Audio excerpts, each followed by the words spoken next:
we got separated, all by myself. I met two guys,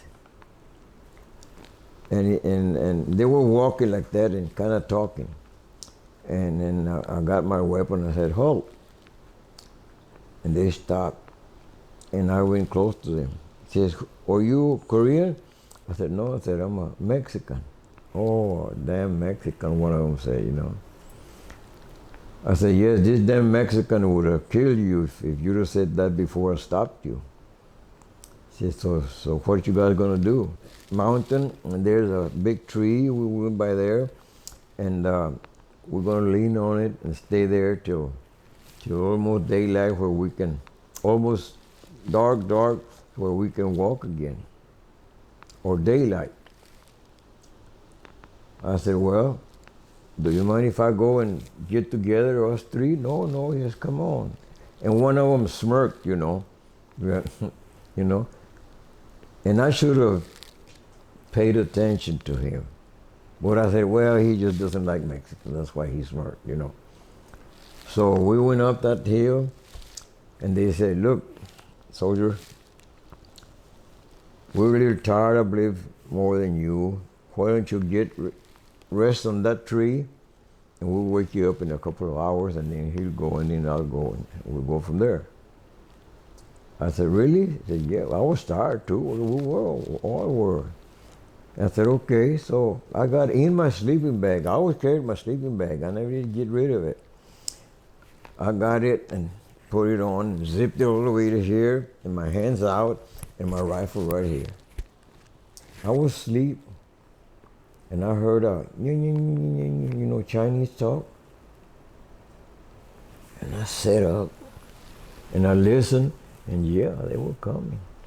And I looked around, and nobody was there. They were gone. They left me there, you know. I said, God, no, well. So I got out real slow, and I rolled up my blanket, my sleeping bag, and put it under here. Put my rifle across, and I started walking.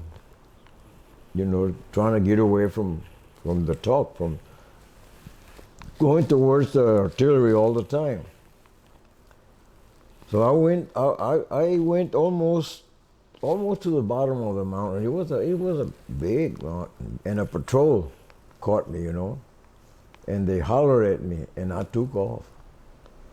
I took off running, and here's something that amazes me, that I think, like I was telling you about the man upstairs. I had my role like this. How can 3 or 4 or 5 bullets hit it and don't hit my arm or me or nothing? I said, he had something to do. Anyway, I fell down and rolled down and got away from them. I got away from them. I said, well, what I'm going to do is, where can I go? Because they're going to be looking for me everywhere. Then it dawned on me. I said, I know what I'm going to do. I'm going to go back to where I was. They wouldn't think of looking for me there, where they saw where I was before. So I sneaked around, and I came upon my sleeping bag. Oh boy, I rolled it up and sneaked around, and see, where I was a big rock, and it was kind of dug in there, and there was 2, 3 little trees, pine trees, that grows about that, like that, and it was set up pretty. So I went and got in there. Some of them went by, you know, talking and saying this, and I waited. I stayed there. I believe it was, see, I forget to tell you the truth, maybe 2 or 3 days. And the only thing that I could eat was some ration that I had gotten from the trucks.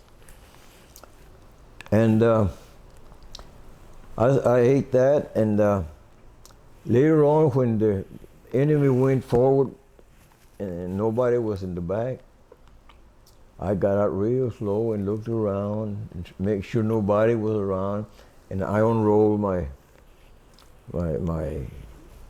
sleeping bag, and it had 3 bullets in it.